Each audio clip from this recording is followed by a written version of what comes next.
Ada sebuah pepatah lama mengatakan, guru yang baik bukan hanya mengajar, tetapi membuka jalan. Di era digital ini, jalan itu semakin lebar dan teknologi adalah salah satu kuncinya. Selamat datang di video pembelajaran ini. Hari ini kita akan membahas sebuah topik yang sangat relevan bagi setiap pendidik di abad ke-21, yaitu integrasi teknologi di kelas. Apakah teknologi sekedar alat bantu? Atau ia bisa menjadi jembatan yang mengubah cara kita mendidik generasi berikutnya?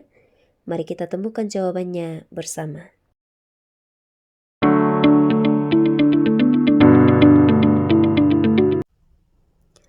Izinkan saya berbagi sebuah cerita.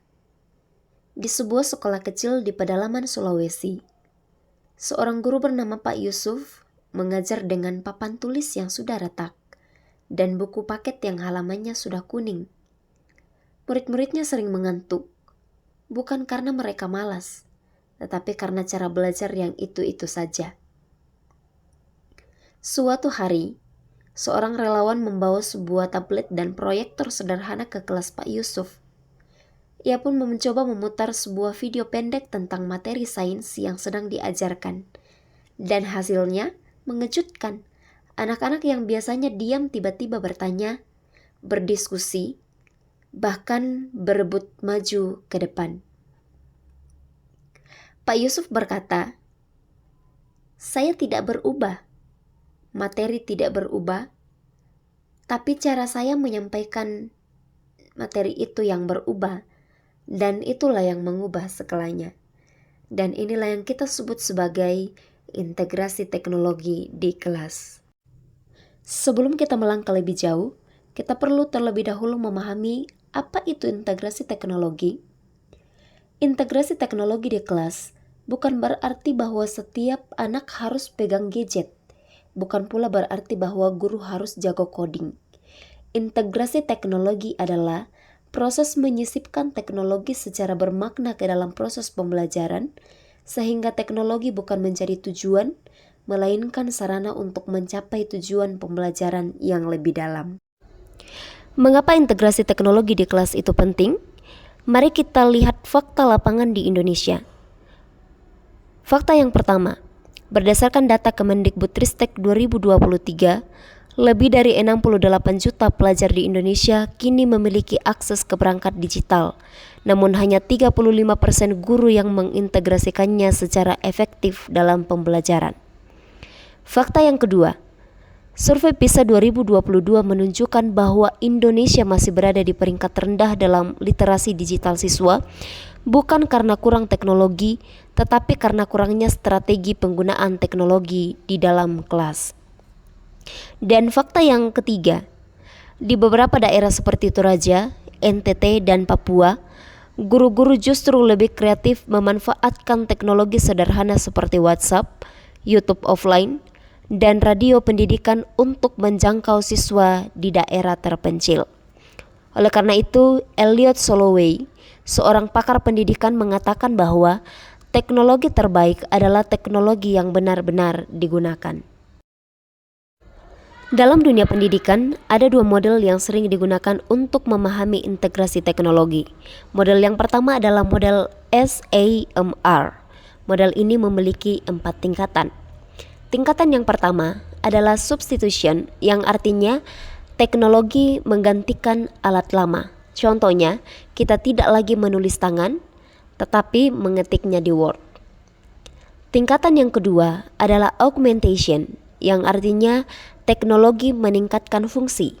Salah satu contohnya adalah Google Docs dengan komentar langsung. Tingkatan yang ketiga, modification, artinya teknologi mengubah cara tugas dilakukan.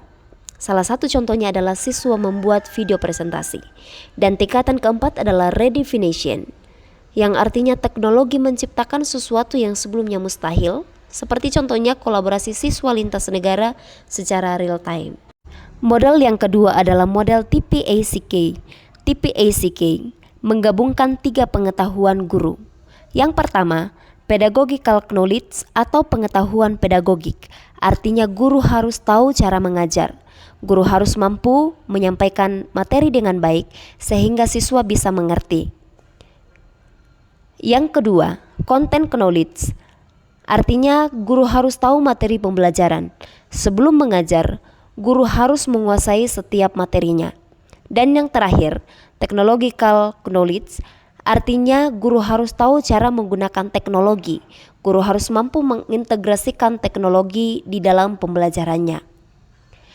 Ketiga hal ini harus berpadu agar integrasi teknologi menjadi efektif.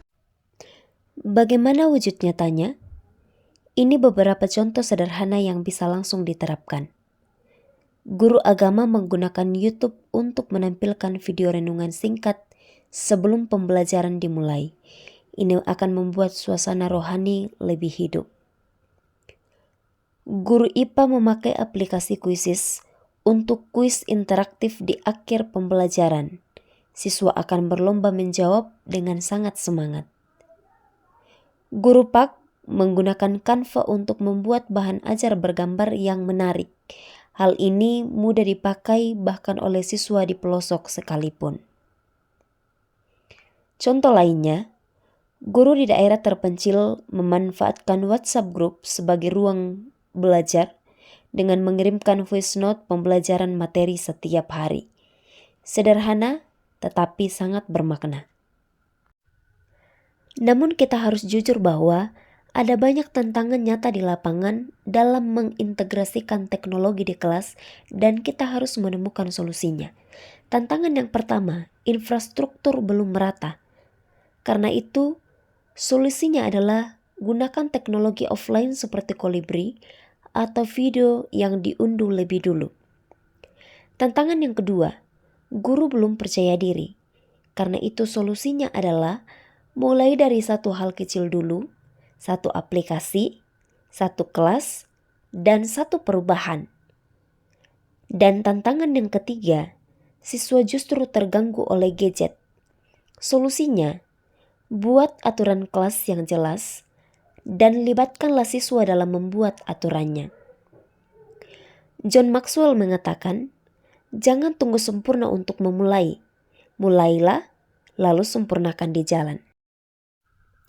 Kita kembali ke pepatah di awal tadi. Guru yang baik bukan hanya mengajar, tetapi membuka jalan. Di era ini, teknologi adalah salah satu jalan yang bisa kita buka bagi siswa kita. Bukan untuk menggantikan kita, tetapi untuk memperluas jangkauan kasih sayang dan ilmu yang kita bagikan. Integrasi teknologi bukan soal canggih atau tidak canggih. Ini soal niat, kreativitas, dan keberanian untuk terus berkembang demi anak-anak yang kita layani. Karena pada akhirnya, pendidikan yang baik adalah pendidikan yang menyentuh hati, dan teknologi di tangan guru yang bijak bisa menjadi alat untuk melakukan tepat itu. Terima kasih telah menyaksikan video pembelajaran ini. Semoga bermanfaat dan Tuhan memberkati.